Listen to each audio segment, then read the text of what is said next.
is this based on a joke with a actual girlfriend? Where did this kind of come from? Was it finding the actual cup that inspired? Like, what made you think of your Omi? Well, first of all, my Omi, my grandmother, very sweet, lovely woman. Could not be further from a demon-possessing figure that's in the film.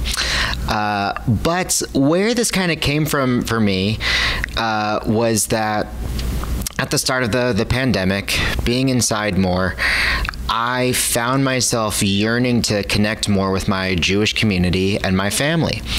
And I also found myself wanting to reach out to other Jews to kind of figure out their points of view, their feelings about whether it's being Jewish in America or relations with Israel, and recognizing that the prominent Jewish figures in my life, which was my mother, my grandmother, my great-grandmother, unfortunately they're all passed away.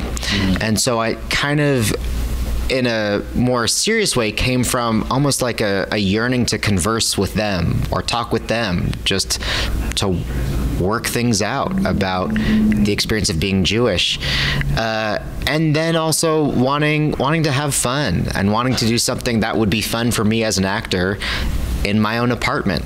And so kind of through that, this story was born.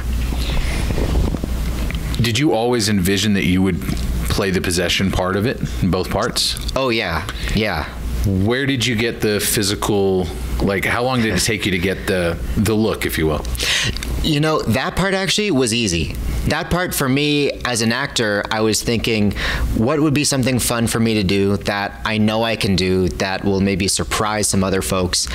And I have a theater background, and doing, even in theater stuff, I'm always someone who's playing like an old man or a kid or some weirdo. I'm still playing like 4 or 5 roles in theater productions. So oddly enough, that part of it, I thought, oh, this is a thing I can do. This will be fun to do. I always thought of it like Jim Carrey in Liar Liar, this kind of thing. And I thought, like, that's not a thing people do a lot of anymore, kind of broad physical comedy stuff. And so I wanted to kind of find a way to do that in a more natural setting, almost. So yeah, I strangely always had some confidence about that. So was the voice tough? I mean, I love the voice. Thank you.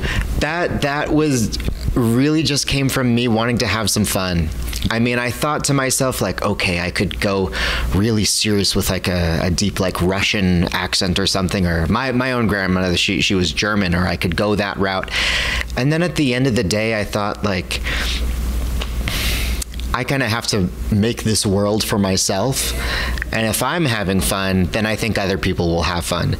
So even the voice is like my own made up Yiddish Russian thing. I was, if anything, trying to not be very precious about it. I thought, I think people will get it.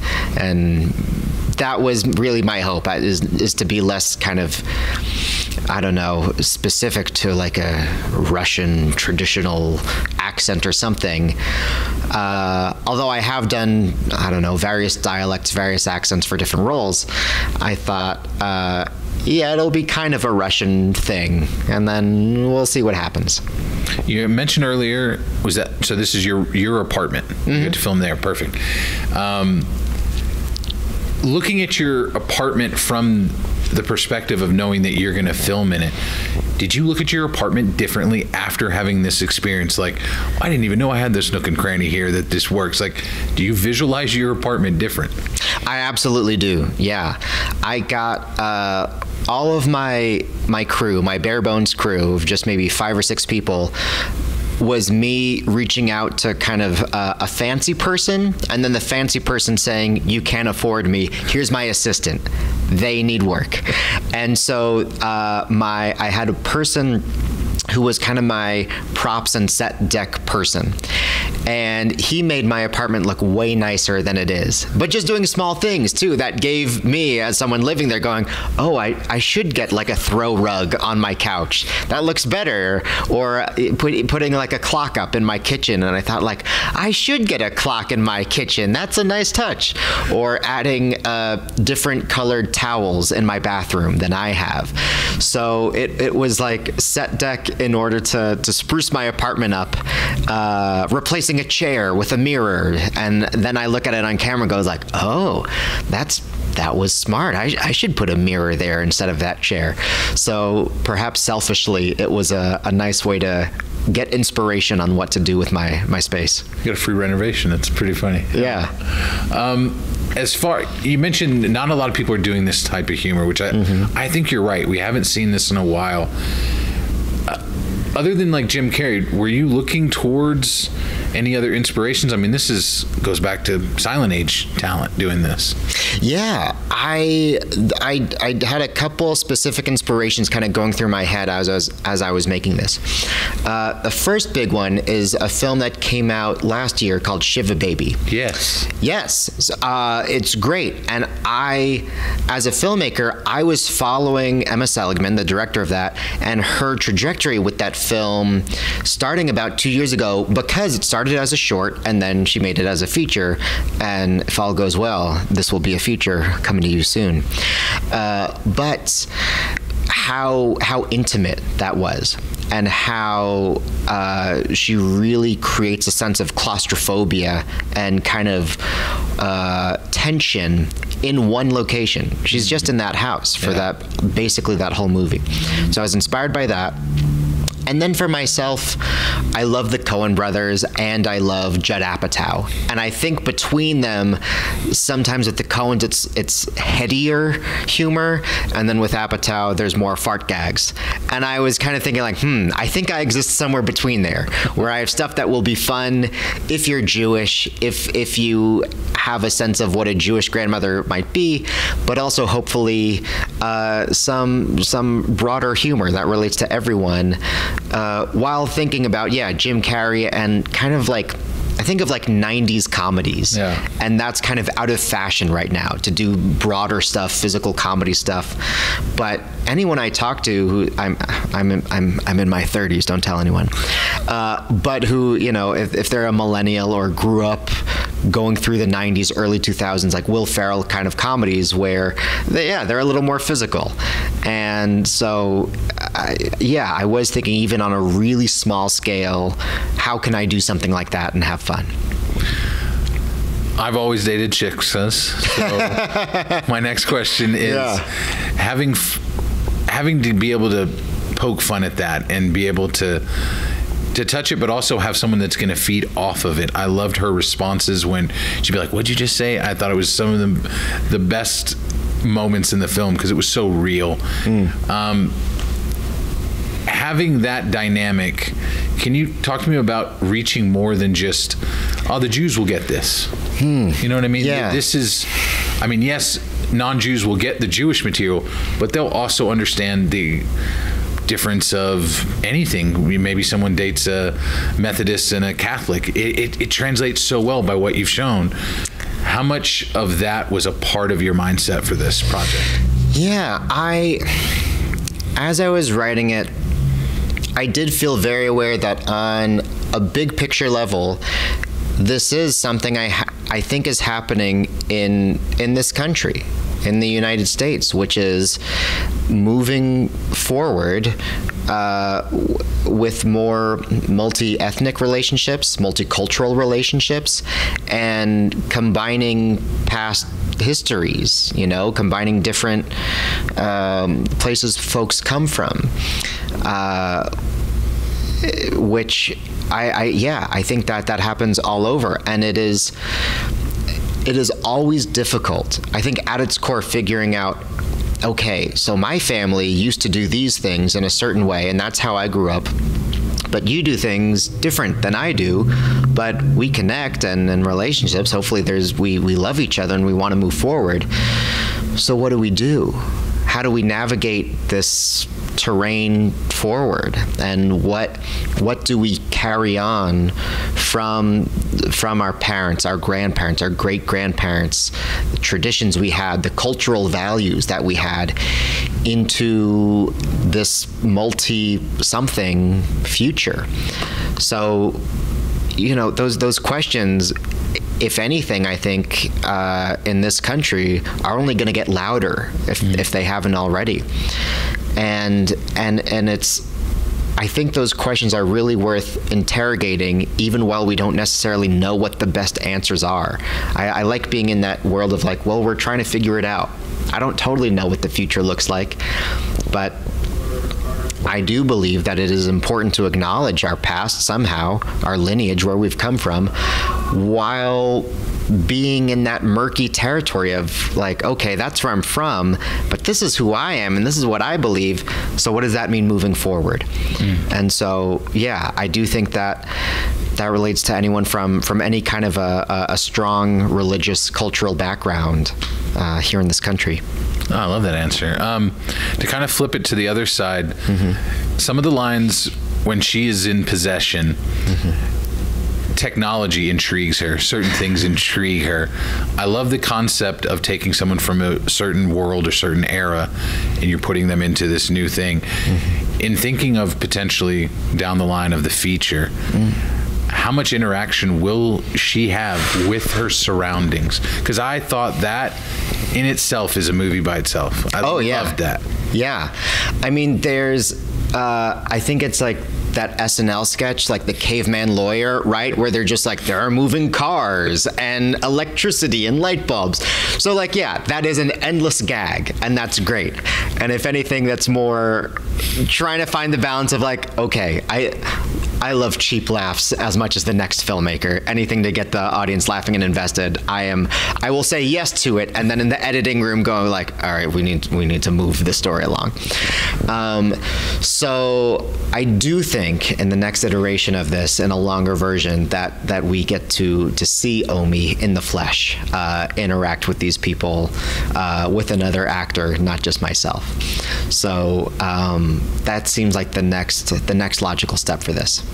You said with another actor. Are you hoping to find someone to play this so that you can write or direct by itself? For the Omi character, absolutely. Okay. I'm still being me, but yes, to have a wonderful older comedic actress to step in for the Omi role, absolutely, it would be tons of fun to have another person to play off of. No, it definitely opens the doors. Yeah, I love that. What did it mean to get into Tallgrass? And also, what does it mean to show it to an audience that you may not perceive? Are they going to get all these jokes? Or are they going to get, I think they will, but to a Southern audience, I think this is a lovely treat, something different, new. That's a great question.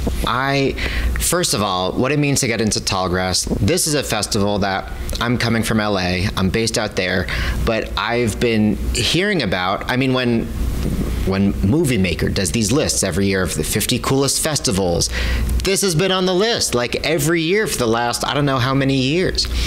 And already I knew before I came here this was going to be a good experience because of how they've been emailing me. So the Tallgrass emailing people, good job. Seriously though, because there's other fests. This is my second short now, and with my first short, it also got into places. And I was able to kind of tell just via the communication, this place is supposed to be good on paper, but I don't know. They're not in contact a lot with me. And I love that. I think I was joking even 2 nights ago, there was an email that was like, drinks are at this place at 10, go. And I was like, yeah, I want to be there. I want to be a part of this community. So even before coming here, I had a pretty good expectation and of what to expect. And already, I mean, just last night at the gala, and there was kind of like the introductory thing at the Jenny Don's. Yeah. already just meeting both filmmakers, but also members of the community here in Wichita, everyone has been so cool and chill and really welcoming. I've already met so many folks, and it's been really wonderful and lovely. So to that end, I was very excited to come here. This is my world premiere for Omi, and I'm so happy about that. And look, on the second part of that, there is nothing more terrifying than having a comedy and playing it before people who have never seen it and just going, oh, I hope this is funny. I hope this gets laughs from people who don't know me, who don't know the film. I mean, I've screened it with my family and just with a couple friends and other crew members and whatnot to kind of feel out, okay, maybe I need to cut that area, or, oh, that joke that I think is funny no one else is laughing at, or oh, people really like that, okay, maybe I need to do this. So I've been telling people I hope it's a comedy, and we'll find out on Sunday. Yeah, you may have to turn it into a drama if you don't get another tough story. As far as the film festival circuit, obviously the pandemic almost killed a majority of it.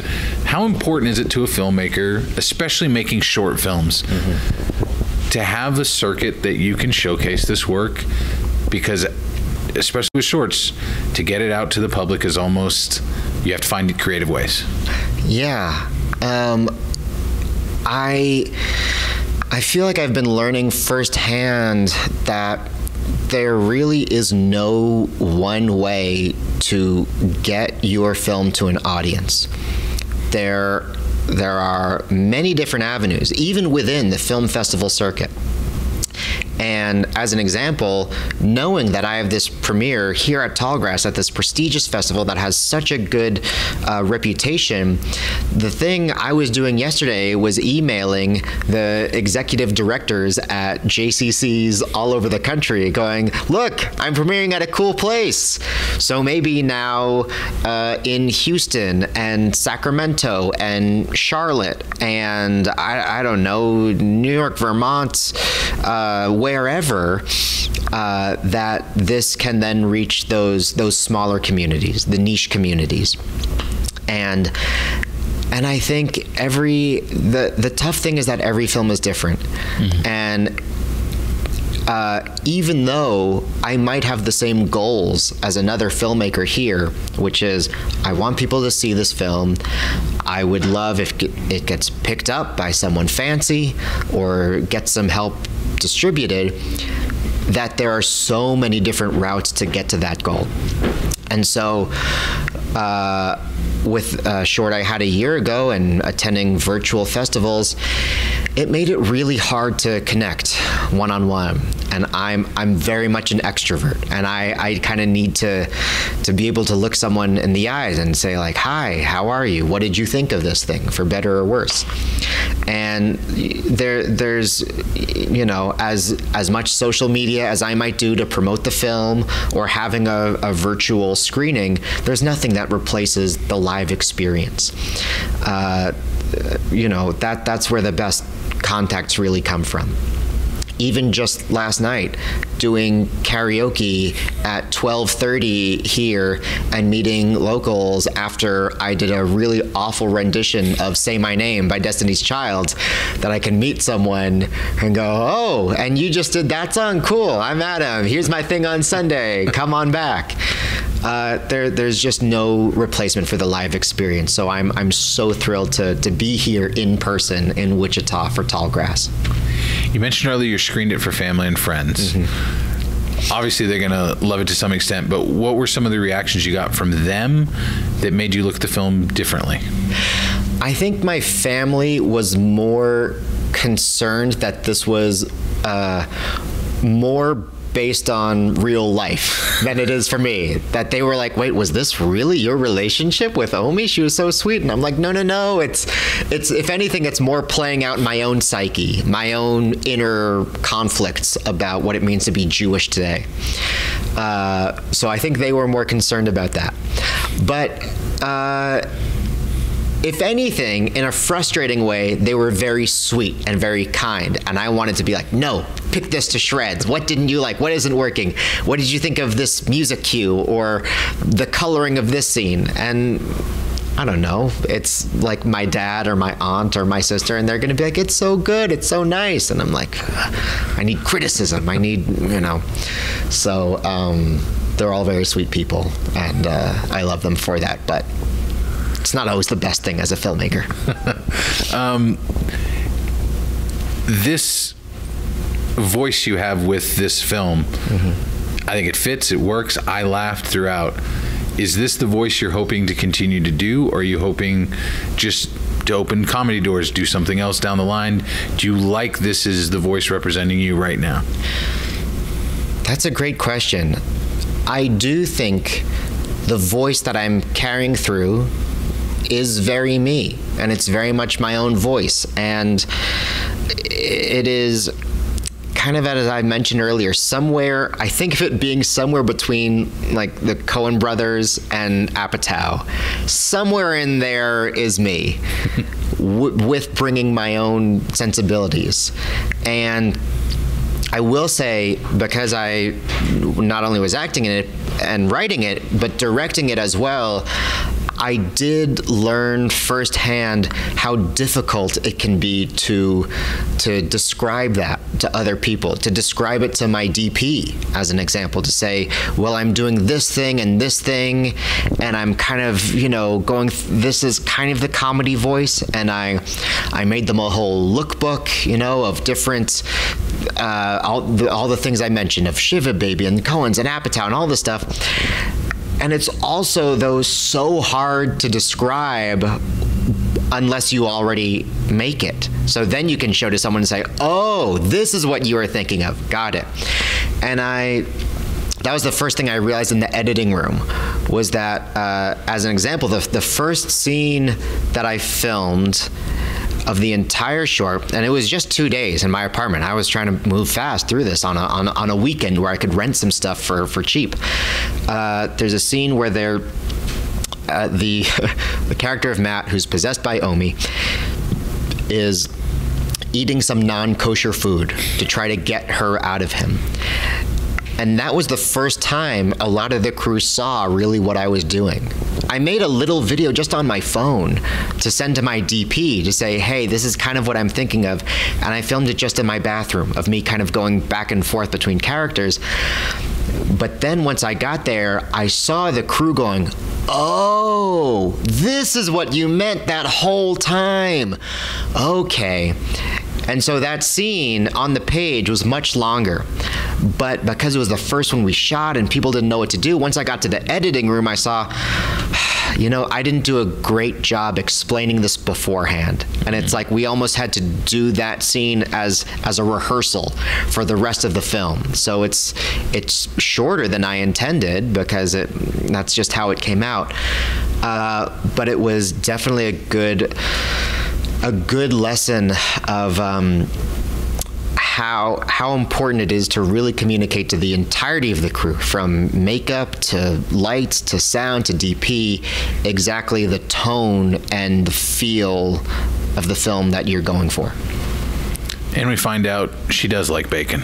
She does like bacon. Yeah. Not to spoil anything else, but that needed to be spoiled because it was awesome. That's true. I guess to kind of, lastly, how can people find out more about you, follow the film, and keep in touch? Because I'm itching for you to hurry up and write the feature. Oh, thank you. Follow along at OmiKatieMe on Instagram, Twitter, Facebook, all the social things. I have a website, omikatieme.com. Omi being my grandmother, Katie being my mother, and me being me. As I've kind of been thinking of that, of like the trajectory of the important Jewish folks in my life.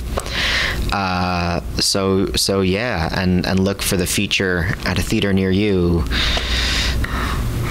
2023, 2024. Quick follow-up. Yeah. Since you are going to have to expand these characters, would it be grandmother, mother this time being in the film? I mean, are you expanding to multiple people? Yes. Absolutely. I do think there's a parent figure kind of in between the generations, because I do think that is another area that I think within any religion, again, especially here in the U.S., already just how much religious views have changed 2 generations in 1 generation feels like a world of difference at times. So yes, expanding more for a parent figure and the grandparent. I think giving a little more to the girlfriend, fiance, and maybe her background, where she's coming from, mixing with all this, trying to figure out what's going on. And I think having more fun with like a real Jewish exorcism, of getting messier with that, maybe bringing in a rabbi to help do some stuff. So yeah.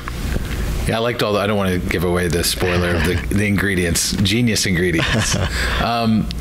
Adam, it was a real pleasure. I really giggled throughout this whole movie. I really loved it. Yes, please make the feature. Thank you for coming to Tallgrass, allowing us to be the world premiere. I think it's a really special thing, and I hope you enjoy your time. Thank you. I'm truly so honored and happy to be here premiering at Tallgrass, and I can't wait for an audience to check it out.